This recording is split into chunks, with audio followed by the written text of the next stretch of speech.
Indivíduos. Denton Pátrios. O que me enoja é uma pergunta perspicaz. Com ela, você mostra que me considera um homem de bom gosto.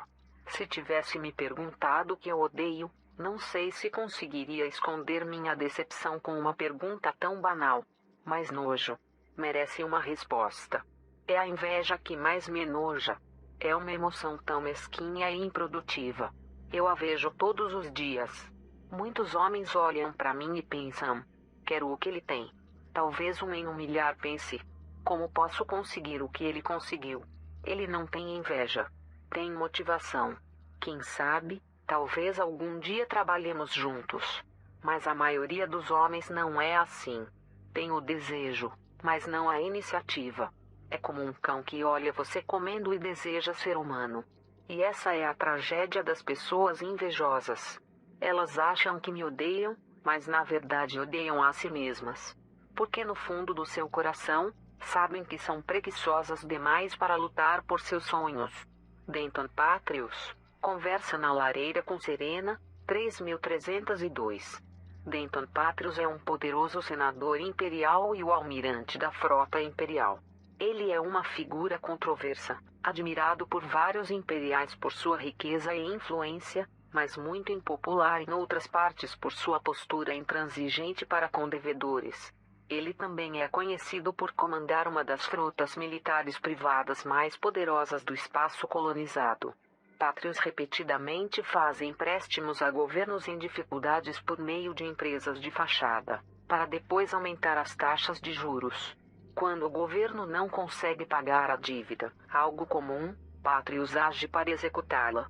Como poucos governos são capazes de enfrentar o poder de sua frota privada, costuma ser uma questão unilateral, embora alguns governos tenham solicitado e recebido ajuda de pilotos independentes.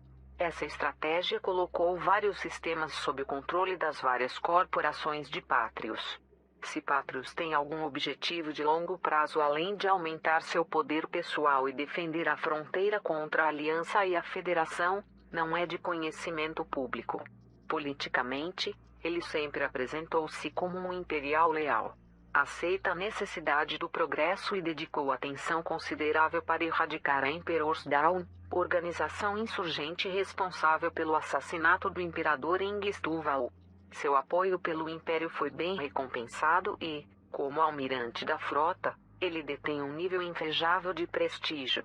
Mas isso pode não ser suficiente, e várias pessoas acreditam que Pátrios nutre um desejo de tornar-se imperador. Durante o período de incerteza que se seguiu à morte de Engistúval, Pátrios sugeriu que o título de imperador fosse designado com base no apoio público e não da descendência de sangue, uma frase que foi interpretada por muitos como uma candidatura ao trono. Quando a sucessão foi dada a Arissa Lavigne Duval por votação do Senado, Pátrios não contestou o fato. A questão de quem deveria suceder a Arissa Lavigne Duval tornou-se pertinente. Comentaristas imperiais sugerem que o cortejo altamente visível de Pátrios à princesa Eileen Duval possa ser parte de uma estratégia de longo prazo, além de uma perspicaz manipulação da mídia. Arissa Lavigne Duval não tem filhos, enquanto uma criança nascida de uma parceria Pátrios Duval poderia ser um candidato extremamente forte ao trono.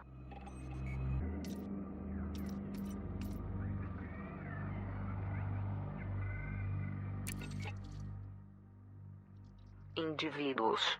Edmund Mahone. Naturalmente, enfrentamos críticas a respeito do conflito de Lu. Várias pessoas achavam que devíamos ter chegado aos tiros. De um lado, havia um sistema que queria ser independente, e do outro havia a federação opressora dizendo não a eles.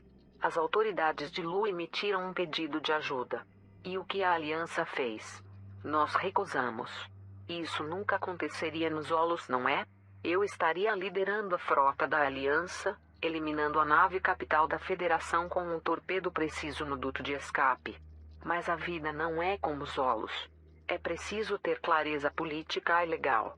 Quando Lu pediu ajuda, quem exatamente estava fazendo o pedido? O povo? Beleza. Então qual povo? Quem contou seus votos, e como o processo foi monitorado? Essa decisão foi uma decisão embasada. ou eles foram bombardeados com propaganda. A aliança é rigorosa, percebam.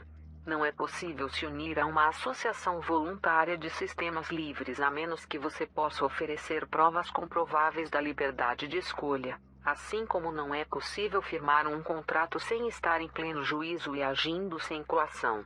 Edmond de Mahone, respondendo a uma pergunta de Jéssica Braganza, parte de um grupo de escolares que visitavam a residência do primeiro-ministro. Edmond de Mahone é o atual primeiro-ministro da Aliança. Oriundo de uma família de fazendeiros de milho em Birmingham, no sistema disso, Mahone era trabalhador e astuto desde a infância, com um talento especial para a negociação. Ninguém parecia ser capaz de reduzir os preços de sua colheita, e ele sempre conseguia obter algum desconto no preço das ferramentas ou máquinas de que sua família precisava. No primeiro livro de sua autobiografia, A Sombra do Silo 7, ele atribui esse talento à pesquisa preparatória, afirmando que sempre descobria o máximo possível sobre as pessoas com quem negociaria antes de encontrar-se com elas. Aos 18 anos, Mahone recebeu uma bolsa federal para estudar direito. Frustrado com o que considerava um desequilíbrio de poder entre as corporações e seus funcionários, Mahone pretendia especializar-se em casos de abuso corporativo. Porém, logo percebeu que a profissão jurídica não o agradava, repleta de duplicidade, duplos sentidos e corrupção foi sua conclusão, e mudou de curso para ciências políticas. Após 2 anos no curso e uma série de transmissões cada vez mais diretas em um canal de vídeo pessoal, onde defendia a recém-formada aliança, os fundos da bolsa de Mahone foram cortados bruscamente. Ele havia, sem saber, violado uma cláusula que o impedia de tecer críticas públicas ao governo federal. Relutando para voltar à sua família sem ter conseguido algo na vida, Mahone não teve escolha a não ser procurar trabalho, enquanto continuava seus estudos. O bar onde havia passado várias horas, quando estudante, aceitou contratá-lo como bartender, e ele provou ser tão competente que após sua formatura assumiu o cargo de gerente. Mahone afirma que foi essa experiência, e não algum idealismo nato, que o levou ao caminho de tornar-se político. Nas palavras dele, um bom bartender precisa saber ouvir e tratar todos com o mesmo respeito, além de exigir que os outros façam o mesmo. Ele precisa ser capaz de distinguir a intenção do que é dito, encorajar a troca livre de opiniões enquanto aplica as regras de forma sensata e, se necessário, separar brigas. O surgimento de Mahone na política veio quando seus amigos o encorajaram a concorrer à prefeitura contra o candidato apoiado pelas corporações, Jensen Crane. A campanha de Mahone nasceu como um voto de protesto, pois esperava-se que Crane vencesse por uma maioria confortável. Porém, Mahone arrasou com Crane nos debates, conquistando o público com uma combinação de humor sarcástico e uma consciência profunda dos problemas locais que Crane não podia ter, pois vivia confortavelmente em um apartamento de altitude. Crane foi eleito por pouca diferença, mas os apoiadores de Mahone imploraram a ele que continuasse na política. Foi assim que, com apenas 27 anos de idade, Mahone começou a trabalhar com a experiente estadista Irene Mandel, ajudando na campanha para separar o sistema de disso da federação e torná-lo parte da aliança. Quando disso juntou-se à aliança, em 3286, Mahone já era um parlamentarista experiente. Ele serviu como representante planetário várias vezes, antes de candidatar-se a primeiro-ministro.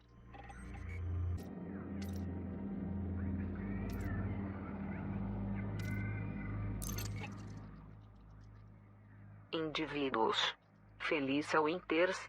A política sempre foi um campo fértil para as mentiras, mas uma delas suplanta as demais, e hoje nós ouvimos novamente. Era a insinuação de que buscar uma solução diplomática é fraqueza. Que uma preferência pelo debate no lugar do conflito significa que temos medo da luta. Estamos acostumados com isso, é claro. Já ouvimos os apoiadores do presidente deturparem nossas palavras várias vezes. Quando encaramos os erros do passado da federação, eles riem de nós e afirmam que é culpa liberal. quando celebramos uma distinção entre as superpotências que nos ajudará a enfrentar a ameaça Targoid, sugerem que somos traidores. Mas são eles que têm medo, e com motivos. Porque o povo da Federação não aguenta mais. Não seremos mais manipulados a entrar em conflitos inconsequentes que só servem para engordar as carteiras dos traficantes de armas e dos ricos. Não fingiremos mais que a truculência e a agressividade de Hudson é algo além de uma propaganda vazia. De estrela a estrela, das colônias aos complexos, dos satélites às estações, ouvimos o mesmo clamor: que os erros do passado fiquem no passado e que a Federação abrace apenas o melhor de si. Vamos voltar aos valores básicos do trabalho duro, comércio honesto, apoio aos vulneráveis e respeito mútuo. O povo está pronto para nós. Que estejamos prontos para eles. Felícia Winters, discurso anual para o Partido Liberal, 3303. Felícia Winters é a líder do Partido Liberal da Federação, e assim serve como uma líder da oposição não oficial, em relação ao presidente Zachary Hudson do Partido Republicano. Winters nasceu e cresceu em Taylor Colony, uma das colônias humanas mais antigas, e trabalhou para a Sirius Corporation antes de entrar plenamente na política, aos 44 anos. Seu cargo atual foi jogado sobre ela de forma inesperada. Antes de 3301, Winters era a secretária de Estado da então presidente Jasmina Alce. Quando tanto Alce quanto o vice-presidente Ita Naylor desapareceram a bordo da Starship One, Winters tornou-se presidente em exercício. Assumir essa responsabilidade abalou-a visivelmente e, apesar de sua popularidade no Congresso, o consenso geral era de que ela não estava preparada para o cargo. O Partido Liberal estava em estado de crise no momento que se seguiu ao conflito de Lu. Um grupo de forças havia lutado para tornar o sistema Lu independente do controle federal, gerando uma declaração de guerra da Federação. Vários dos apoiadores do partido ficaram chocados pela decisão da presidente Alce de abrir fogo contra naves de refugiados durante o conflito. De acordo com relatórios, Winters questionou a atitude, debatendo com convicção contra sua amiga Alce a portas fechadas, enquanto mantinham uma imagem de solidariedade em público. Consequentemente, ela ficou responsável por um partido cuja base eleitoral o havia abandonado e cujos valores não estavam alinhados aos seus próprios. Logo após o desaparecimento de Alce, Zachary Hudson convocou uma votação de emergência que venceu com facilidade, resultando em sua nomeação para o cargo de presidente. Considerando-se o forte apoio a Hudson e a desordem entre os liberais, esperava-se que Winters renunciasse e deixasse o Partido Liberal reconstruir-se do zero. Em vez disso, ela dedicou-se ao trabalho, liderando esforços para persuadir vários sistemas a não desertarem para a aliança e distribuindo pacotes de ajuda a planetas em necessidade. Sua postura enérgica e proativa levou a um apoio renovado tanto a ela quanto ao partido, e atualmente ela rivaliza com Hudson nas pesquisas de popularidade.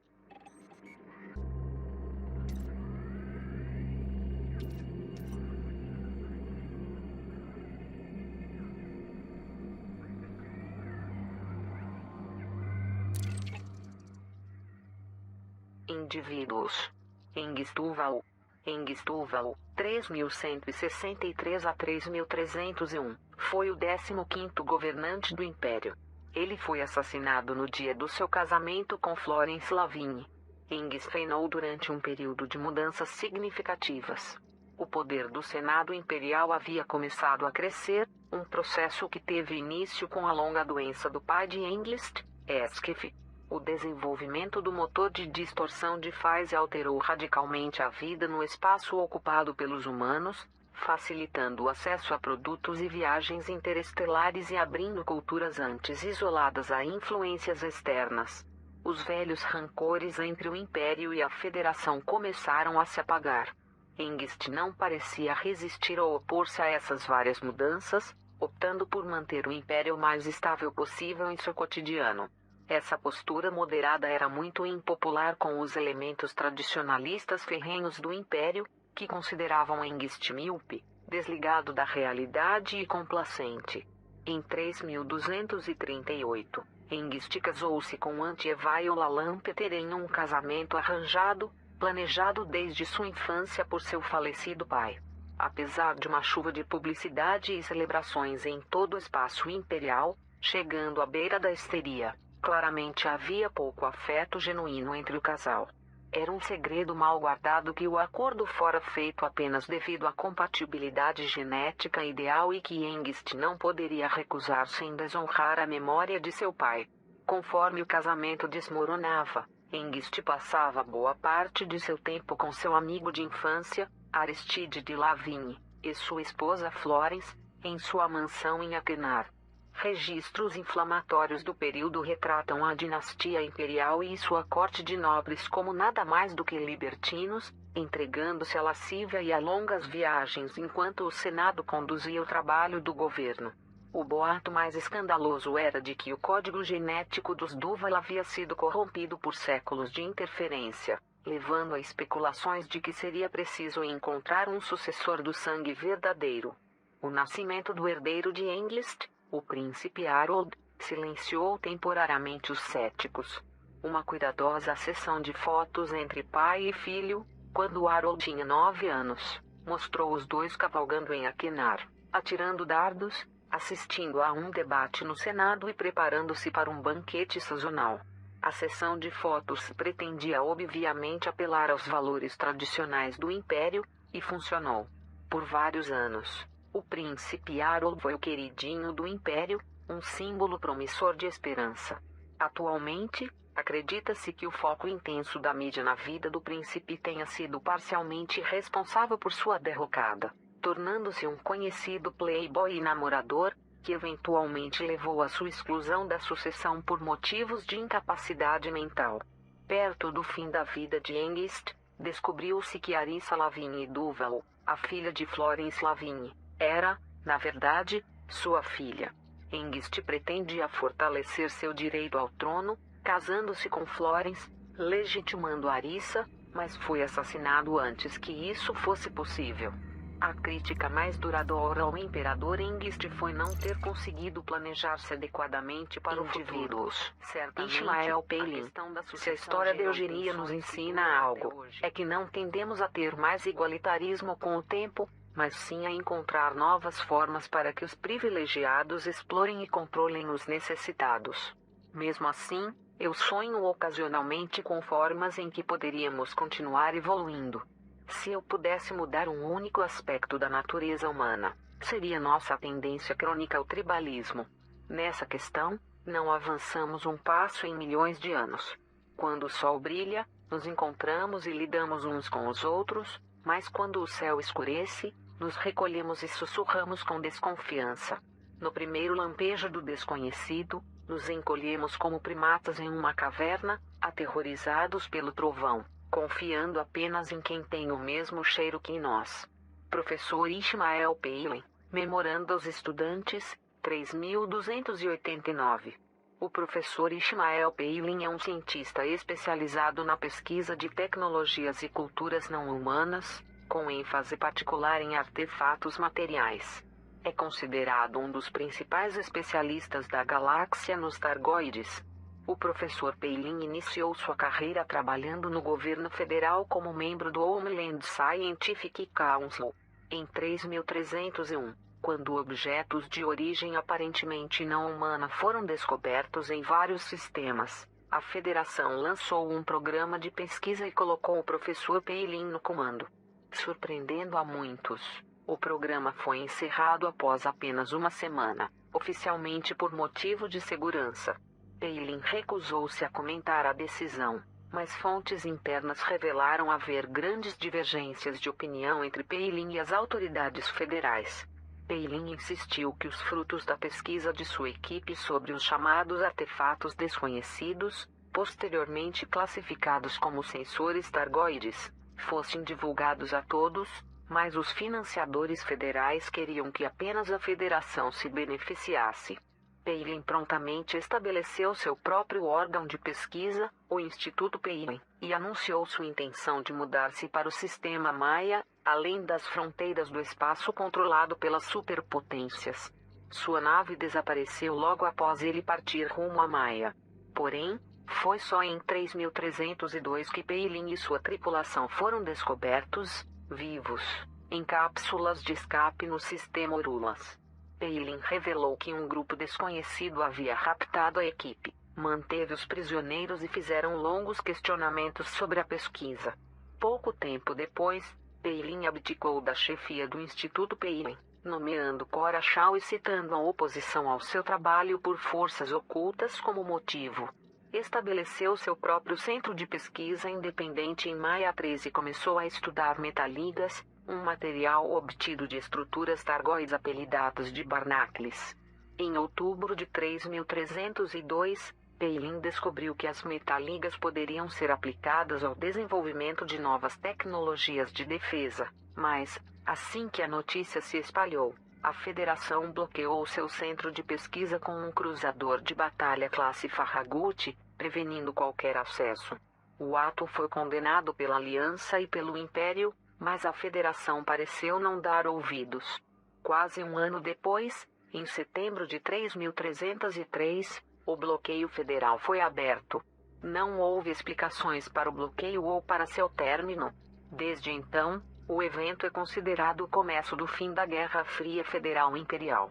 A carreira do professor Palin é uma inspiração para vários jovens cientistas, em parte por sua determinação de que a pesquisa deve beneficiar a todos e em parte por sua dedicação tenaz para enfrentar repetidas interferências. Ele sabia que, ao escolher estudar os targoides, estaria se tornando um alvo, pois havia órgãos ocultos que desejavam intensamente serem os únicos beneficiários dessa pesquisa, mas persistiu com seu trabalho desafiador. Mesmo assim, o professor Palin pode não se considerar um herói, mas é fato que vários cientistas com menos princípios em sua posição teriam se entregado há muito tempo à intimidação ou à promessa de recompensas materiais.